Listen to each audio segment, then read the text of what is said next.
Good evening. I'd like to call the meeting of the Government Operations Committee for Monday, March 20th, 2023 to order. Roll call, please. Bongard? Here. Bancroft? Here. Lencioni? Here. Petrola? Here. Werbaum? Here. Besner? Here. Weber? Here. Calamaris? Here. Hayleitner? Here. Thank you. Before we go any further, we are going to remove item 7A from the agenda tonight. That will be discussed at the April 3rd, 2023 Government Operations Committee. Thank you. Now we have item 3, administrative, video gaming statistics. Any questions or comments on that? Item number 4, omnibus vote. We have 2 items tonight. Can I have a motion and a second, please? So moved. Second. Moved by Ed, second by Bill. Roll call, please. Yes. Bancroft? Yes. Lencioni? Yes. Petrola? Yes. Werbaum? Yes. Besner? Yes. Weber? Yes. Calamaris? Yes. Hayleitner? Yes. Thank you. That motion passes. Police Department. 5A, recommendation to approve an ordinance amending Title V, Business Licenses and Regulations, Chapter 5.08, Alcoholic Beverages, Section 5.08.090, License Classifications of the St. Charles Municipal Code. Good evening, Chief. Good evening, Mr. Sokaitis. So this item appeared early this evening at the Liquor Control Commission and advanced forward the 5-0 recommendation. This agenda item sets the stage for my next agenda item, which will be a classification change for the Arcata Theater. So our current D5 license that I'm looking to modify was structured much like the Q Center and the old Pheasant Run site license. It was very specific as far as points of sale, and it needs to be modified with the expansion of the entertainment venue, the Arcata Theater. These modifications are necessary as the entertainment center is now being divided into 2 entities moving forward. Onesti Entertainment, which is the current theater license, right now incorporates the entire ground level and then the second floor theater. The current Club Arcata, Inc. is the restaurant, which is a restaurant license on the 3rd floor. What Mr. Onesti would like to do is keep those 2 entities, but make Club Arcata a site license, similar to the Onesti Entertainment Group. That entity would incorporate the 3rd floor Club Arcata and then everything remaining on the 2nd floor to include Studio 64 and then the Arcadian Suites once those are finished, which is the 11 hotel rooms. Once again, this sets the stage for the next agenda item, and the language change is more broad-based, and we do have existing ordinance language which allows multiple site licenses or multiple licenses under one roof. I identified that in my agenda packet. So with that, Mr. Peppers or myself, who helped me work on this, can answer any questions the committee might have. Any questions or comments? Yes, Rita. Yeah. Jim, so I always thought Onesti he didn't though. All along, he's had 2 entities. Okay. Onesti Entertainment, which is pretty much the theater, and then Club Arcata was its own entity. Okay. That was always a restaurant license. Right. With the expansion of Raccamore Ravioli, the Barcata, let's see, Rockinza. Yeah. All 7 of them, yeah. He's got a whole bunch, but he wants to keep it as 2 entities. He still wants to keep it as 2 entities. 2 entities, but Okay. he needs that second entity Got to it. now be a site license. Got it. Okay. Thank you. Yep. Any questions or comments? Second. By Todd, second by, sorry, I didn't hear a second. Brian. By Brian. Yep. Roll call, please. Bongard? Yes. Bancroft? Yes. Lencioni? Yes. Petrola? Yes. Werbaum? Yes. Besner? Yes. Weber? Yes. Calamaris? Yes. Hayleitner? Yes. Thank you. That motion passes. Item 5B, recommendation to approve a liquor license classification change from B1 to B5 for Club Arcata Incorporated located at 105 East Main Street, St. Charles. Thank you, Mr. Sokaitis. So I think I explained it pretty thoroughly in my first agenda item, but really it's a restaurant classification change to incorporate the future expansion. I am asking for an in-kind waiver of fees. Our licensing year starts here on May 1. There's a small change from a B1 to a D5. It'd be a moot point by the time we get it classified. We're in our next year. In addition, there is no need for a late-night permit with site licenses. As part of the D5 licensure, both entities will have late-night permits already written into that classification. With that, Mr. Peppers and myself can answer any questions that you might have. Questions or comments? Move approval. Moved by Paul. Second. Second by Todd. Roll call, please. Bongard? Yes. Bancroft? Yes. Lencioni? Yes. Petrella? Yes. Wordle? Yes. Besser? Yes. Weber? Yes. Calamaris? Yes. Hayleitner? Yes. Thank you. Motion passes.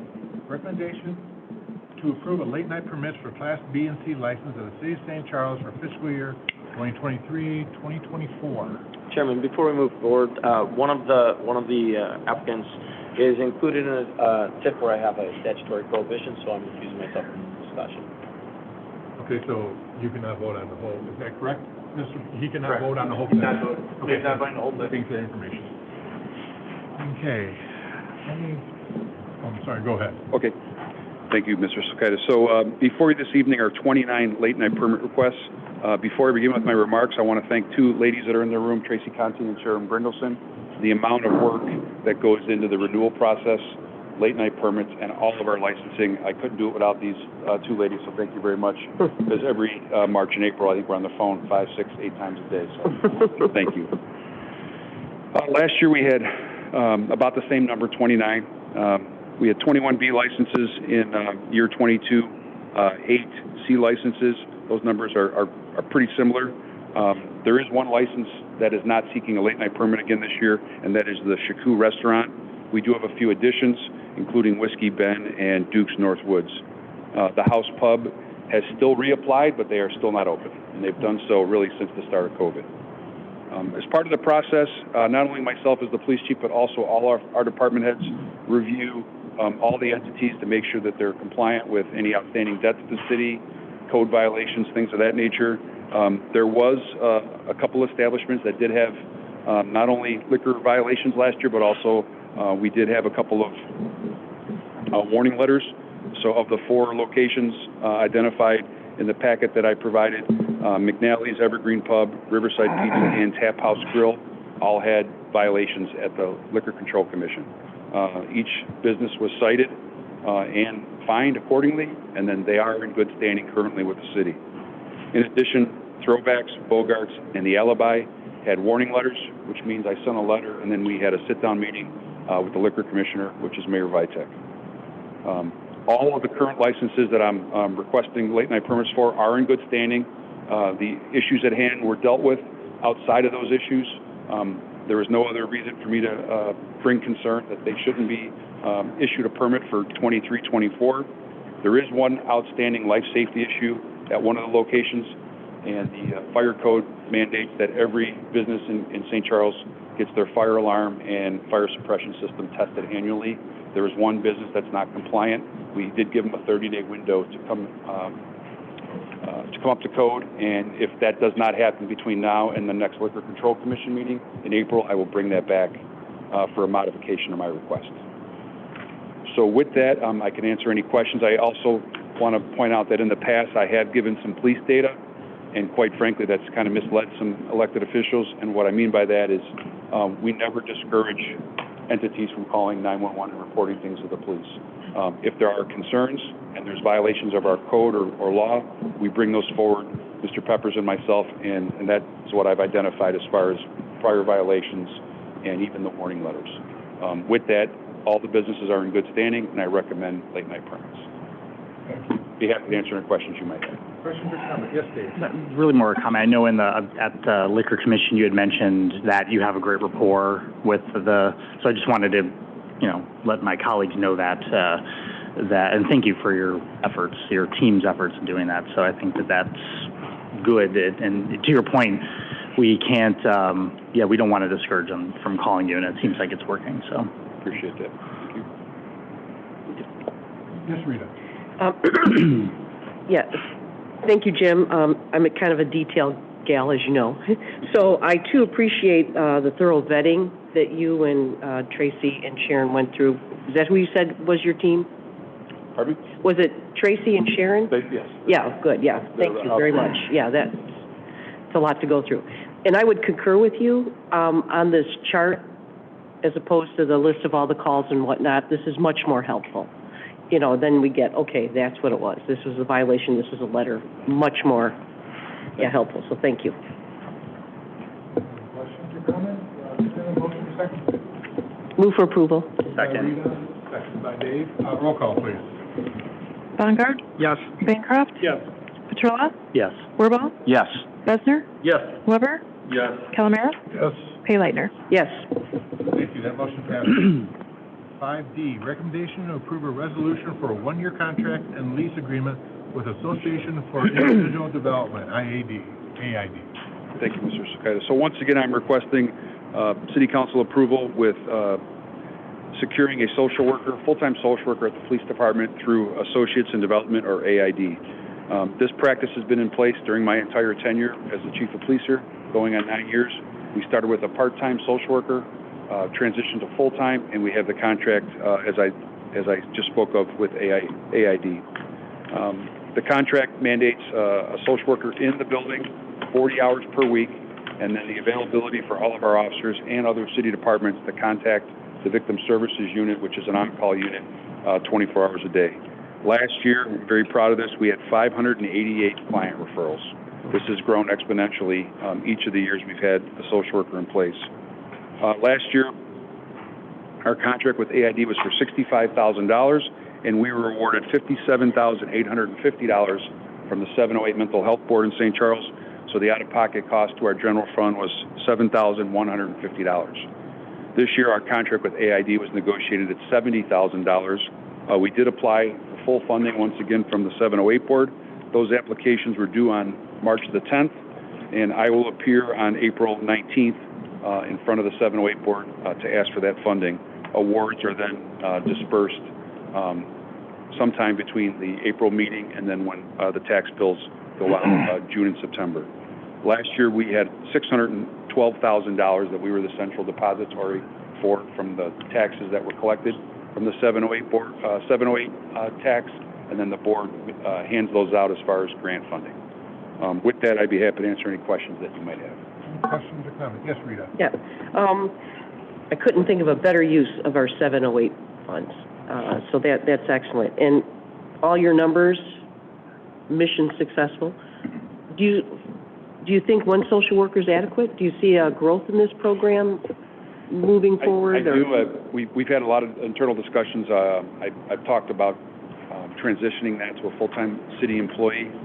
That was part of our budget recommendations moving forward, and just due to the state of affairs, we decided to stick with AID for yet an additional year. I've seen the numbers continue to grow.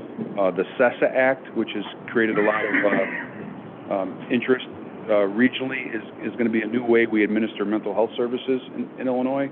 So the 988, or the suicide helpline, is now going to be answered by a PSAP, which is a public safety answering point, and mental health workers are going to be dispatched out to deal with mental health crises. So a lot of times it's police and fire, but as Chief Swanson and I can tell you that in our 30 years of peace, and then some, we've seen it exponentially change. So I think the numbers, to your point, Alderman Paylighter, are increasing every year. I see it only exponentially, I want to say getting worse or getting better, but we're going to need additional social services. Okay, and you don't see any barriers to, if that's needed, of asking for that? We've had some discussions about our 708 board and some things that we'd like to do. Our 708 commission is not collapsed into our ordinances here at St. Charles. We actually follow the Illinois compiled statutes. I think it's our only commission that's not part of our ordinance portfolio. And with that, I think we have some discretionary maybe language we can come up with. So we're going to have some discussions moving forward. Good. Because I think some things are going to change as far as the landscape in Illinois. Yep. We might have those conversations. Great. I concur. I'm glad it's on the radar. Thank you. That's fine. Chief, how many years have you been doing this? I was hired here in 2014, and we started soon thereafter, so it's about 9 years now. So, I mean, long before this topic of augmenting police services with mental health services became, a national topic of conversation, in my opinion, you have been one of the more forward-thinking people in terms of this program, and the proof's in the pudding, so thank you. Yep. Thank you. Yep. Appreciate that. Agree. Yes, Dave. Yeah, I'll echo that comment as well. But regarding the cost, you said it's going up. Again, this is a great program and great service that we're providing. Is there any opportunity possibly moving forward to maybe cost share with any peer or neighboring communities, maybe. I don't know if Geneva does this or Batavia, and just maybe economies of scale. We could have a tri-city, you know. We've, so the county, there's different programs out there in some of our adjoining municipalities. So for instance, you know, Glendale Heights, Roselle, and I think Carroll Stream share services. Regionally, the sheriff's office has a social worker, and I believe Geneva and Batavia both use AID like we do. Okay. Some of the larger communities have their own self-contained social worker, and some, to Alderman Pay-Leitner's point, have actually increased to sometimes multiple. That CESA Act that I spoke of, it's called the Community Emergency Services and Supports Act. Mobile response teams are going out with master's degree social workers now, and I think the need for social workers is going to really grow. And I think once that's embraced more regionally, because it's been slow to roll out. It was actually supposed to kick in 2022, and then it was pushed down the road because of funding, and it's still not live yet and operational statewide. But yeah, we'll continue to look at that. And I think the CESA Act's going to kind of help that along. Just real quick too, I would also, I'm intrigued by the idea of possibly making them a full-time employee. So I guess whenever we need to have that discussion, I mean, I think it might be prudent, you know, maybe as a coordinator for any potential contract, you know, in the future, if we need to work with the other communities, if we have a person who actually works for us, that would be helpful to your team, right? So I know we're not talking about that right now, but that would be something that. No, we've had those discussions the last couple of years, and quite frankly, we just decided to stick with what we're doing, and I think it's going to get there. I just don't know we're getting there. How soon. Yeah. But I would like to see that happen as well. Yeah, it sounds interesting. I mean, why not? So anyway, I don't want to put the cart before the horse, but.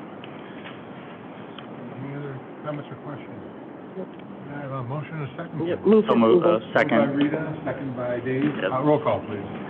Bongard? Yes. Bancroft? Yes. Lencioni? Yes. Petrola? Yes. Wirball? Yes. Besser? Yes. Weber? Yes. Calamaris? Yes. Pay-Leitner? Yes. Thank you. Motion passes. 5A, recommendation to approve a resolution regarding drones as first responders. Thank you, Mr. Sokaitis. So that's kind of catchy, huh? So we typically do resolutions at the front end of council meetings. The reason I think this was put on a committee meeting is just I think Ms. McGuire wanted me to talk about it a little bit. So typically we don't, you know, we follow a lot of legislation in the police department, especially our chiefs group, which is the Illinois Association of Chiefs of Police. The Drone Surveillance Act really limited our use to use drones proactively. Right now we can only use the drones really when a crime's been committed or an accident or things of that nature. So whether it's parade safety, monitoring crowds, concerts, the law does not allow us to put drones up in the air to get a look at, you know, the surroundings. Not only did the Chief of Police Association back this new legislation that would modify that, as does Metro West, our municipal group, and then of course the rank and file police officers here in St. Charles. So on behalf of the men and women of the department and the groups that we belong to, I would ask that and urge the City Council to pass the resolution I've attached. There is a few informational sheets that I've also submitted from the Illinois Association of Chiefs of Police. I can point to a lot of examples if you'd like me to, but we would really like to use the drones a little more effectively than we are allowed to do right now. Questions or comments? Rita? 100%. Do you need a motion? Oh. Question, this is just supporting the proactive use, it's not approving anything. It's just Metro West, our municipal group, had asked us, along with the chiefs, to try to get as many municipalities to support the pending litigation in Springfield, to modify the Drone Act. Thank you, Chief. No cost to the city or anything, we're just approving a resolution in support. Yes. Yeah, just the major changes on this are, one, for when you have large gatherings, so you can surveil and make sure that people are staying safe, and as a first responder. That's just really the two major changes, right? Yeah, I mean, us being law enforcement and having enforcement authority, we have actually less powers than a private citizen with the use of a drone. I mean, if the FAA space is closed, that applies to everybody, but us being law enforcement, and some of the governmental layers we have, we cannot put a drone up in the air unless a crime's been committed. So I'll use our recent parade. We did a lot of things proactively to make sure we had a safe environment for everybody involved. One of the things I would have loved to have done ahead of that parade was use a drone. And quite frankly, even during the parade, the law doesn't allow us to do that. Oh, I support everything you're saying.